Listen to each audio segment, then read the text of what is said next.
everyone and welcome. Today, Hairenik Media's guest is the exclusive representative of GALLUP International Association in Armenia, Mr. Aram Navasardyan. Mr. Navasardyan, thank you for joining us today. Thank you for the invitation. Glad to be here.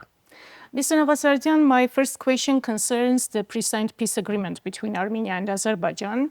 What do the latest survey results show? How do Armenian citizens perceive this document? And do they believe the Washington Declaration will genuinely contribute to establishing long-term peace in the region? Thank you for the questions. Just during our last survey, we have included two questions regarding this issue, and I can present the results and we can discuss this issue. So on August 8 in Washington, a joint declaration was signed by the President of Azerbaijan, the Prime Minister of Armenia, and the President of the United States, Donald Trump.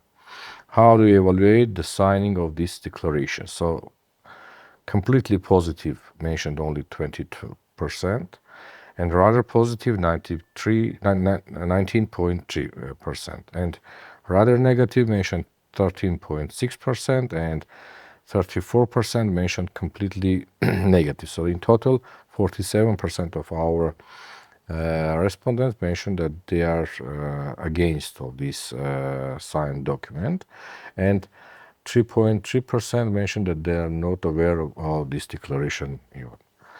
Regarding the long-term peace, so we have another question. In your opinion, will this agreement contribute the establishment long-term peace in the region? So again, only 15.8% mentioned definitely yes, and 22.8% mentioned rather yes. And so it's totally 38% somehow think that it will create long-term peace in the region, and rather no answered 13.5%, and definitely no mentioned 41 and 6%. So in total, more than 55% don't believe that this signed agreement will help us to have a long-term peace in the region. Mm-hmm. Were any similar surveys conducted in Azerbaijan? Do we have an approximate understanding of how Azerbaijani citizens view this document and the broader prospect of reconciliation with Armenia? To be honest, I didn't have any data that in Azerbaijan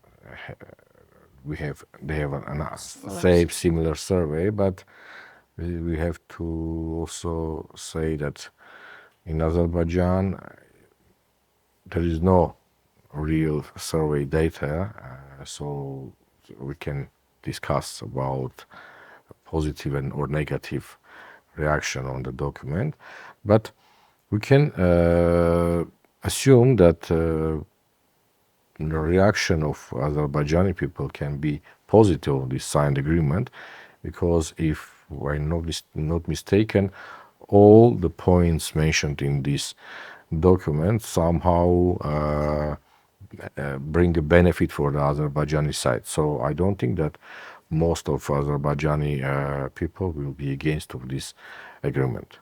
Let's talk about specific elements of the agreement. What do Armenians think about granting Azerbaijan access to the so-called Zangezur corridor, especially considering the national sovereignty concerns? And do they perceive the proposed constitutional changes as a precondition for signing the final peace agreement? Thank you. Yes, we have addressed also two questions regarding your mentioned topics. So the first one is the declaration reaffirms that Azerbaijan and Armenia are committed to opening communication. And how do we evaluate this point concerning providing a road through the Sunni region? So 70.4% mentioned completely positive, and 18.1% mentioned rather positive. So it's about 35% which accept or somehow accept this approach. But we have 11% who mentioned rather negative, and we have 47% who mentioned that it's a completely negative attitude regarding this point, and we have now about 60% who against of this possibility to provide Azerbaijan this road through the Sunni region. Did the survey include Sunni residents as well? Yes, of course. Yes, of course. of course, I agree. I understand your point that maybe the opinion of people who live in Sunni region will be different than in Yerevan or other marzes, but we present the data regarding the whole Armenia picture. So this is the figures about Armenia, Armenia residents all over the Armenia. But if you like, we can I can ask, and our specialists will calculate, and we can see the numbers in the Sunni region. I can't say it will be worse or better, but I'm sure that it will be different than whole picture from other regions. And regarding the regarding the constitutional changes, these questions we have touched several times because the discussion held last maybe 2 years, 3 years, and during this period, every time we did the survey, we received a negative attitude regarding the changing of the constitution, and the we have several questions addressed, and when we ask the Armenian side, maybe Pashinyan, if he will decide to change the constitution, and we will have also the questions on Azerbaijani president think or push us to change our constitution, how you feel regarding this, and during both surveys, last surveys, attitude was that we want to change our constitution, but during the second survey, when we asked that this is the Azerbaijani president, will to change our constitution, the figures was, better for Armenians, because most of, maybe 98% mentioned that they will against in this way change our constitution. But regarding the last developments, so according to the published information, Azerbaijan has a set precondition, the amendment of the Constitution of the Republic of Armenia before the final peace agreement is signed. Which statement do you mostly agree with? So we have 58% of our respondents who mentioned amending the constitution is an internal matter of Armenia, and no country, including Azerbaijan, has the right to interfere in this process. So 25.1% mentioned this is another political trap by Azerbaijan, and regardless of the amendment, Azerbaijan will not sign an agreement. And only 12% mentioned that I would vote in favor of amending the constitution if it brings real and long-term peace between Armenia and Azerbaijan. So this is the picture that we have, and this all speaks that we are not agree to change our constitution because of some country or some leader wants to change it. So maybe I'm not against that in our constitution there is a room for a changing to making it better, but it doesn't mean that somebody need to push us to do this. Let us shift to internal affairs now on the topic of political prisoners. How do Armenians recognize or perceive someone as a political prisoner today? What are the attitudes toward the arrest of Samvel Karapetyan, and how do recent arrests of high-ranking clergy members being interpreted? Are they being viewed as politically motivated or legally adjusted? Thank you. I think this is one of the shame point of our current situation, that we in Armenia have political prisoners. I don't want to tell that in previous we have a pure situation and there were no such issues, but what we see now during last 3-4 years, so we constantly increasing, not 4 years, sorry, last 7 years even, from arresting then Robert Kocharyan, we start to see that people mention that in Armenia there is a political prisoners. And I would say that from last 6-7 years, we have increasing number of the peoples who mentioned that in Armenia we have political prisoners.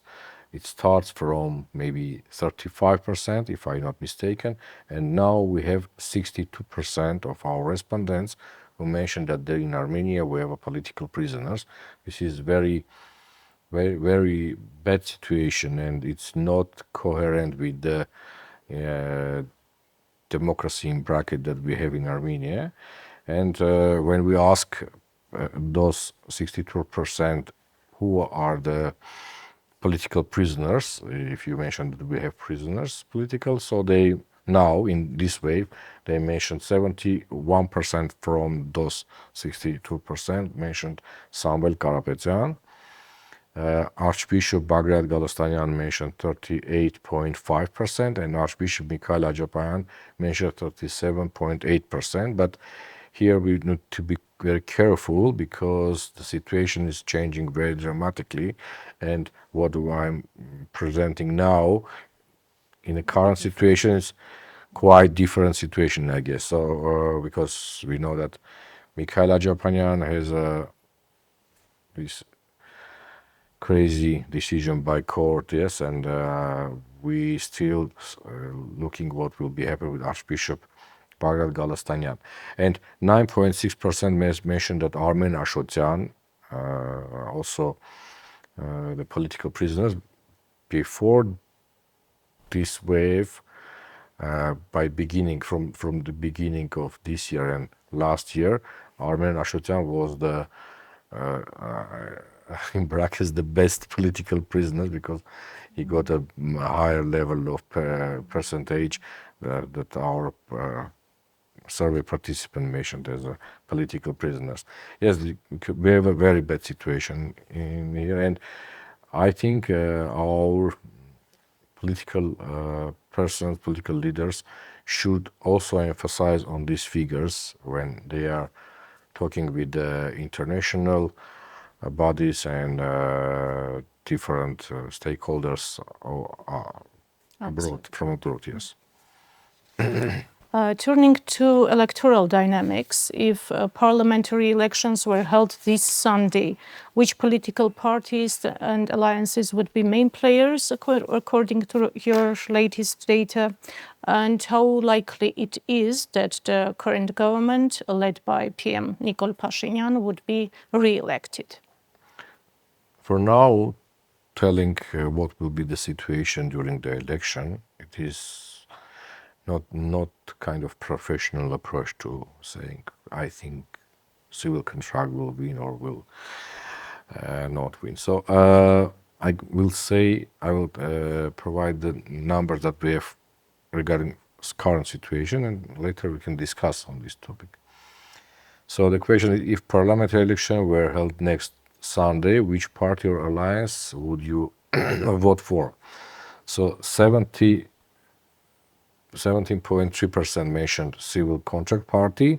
This is after the signing of this agreement in Washington, because in the previous wave it was around 13%, so they have increased their ratings about 4%, which I think not that much comparing with the PR and efforts that they have spent for this. And we have 30.4% mentioned by Samuel Karapetyan's new party. Here I need to stop and say that this is a most and dramatic increase of the rating that we saw from the last developments. During the previous survey it was about 2.8%, and now it's increased more than 5 times. So this is, I think, very good results. But here I need to say that this, from my opinion, this is from my opinion only, that this is purely Samuel Karapetyan's rating, not a newborn movement done by his supporters. And we have 6.4% mentioned for the highest allies. Prosperous Armenia Party 3.8, I have Honor Alliance 3.4, DOC 2.5, Republic Party 1.1, and Dashnautsyon Party 1.1. Bright Armenia 1%, and Monarchical Party of Armenia 0.9, Congress Party 0.8, and Country of Life Party 0.8. Others get less figures that we will not mention. So where I will not vote at all, 23.9%, refuse to answer us 5%, and difficult to answer is 16.3%. So yes, the last three figures which I mentioned, they now have less percentage, because when we are approaching to the parliamentary election, these numbers distributed amongst the potential or real already participating parties. So this is the normal situation. Regarding the issue that will this civil contract be a ruling party by the next parliamentary election, I don't think so. But it depends from many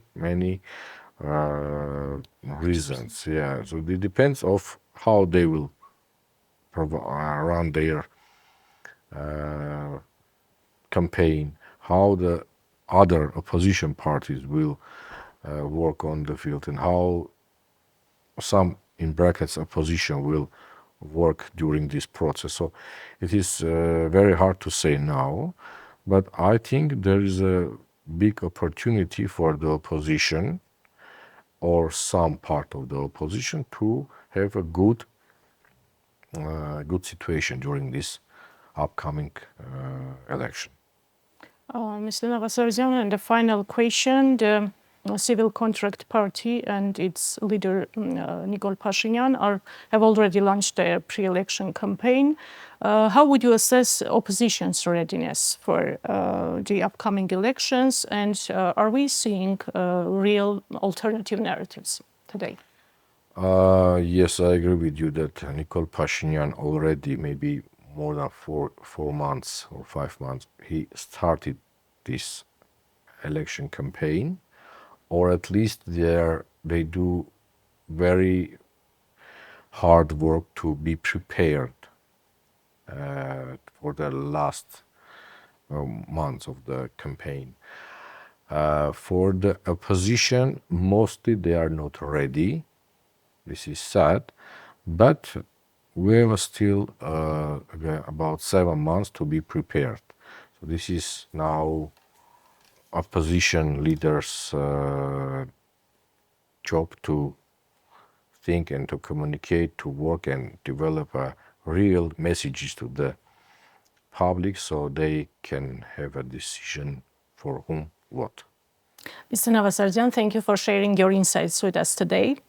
And to our viewers, thank you for watching.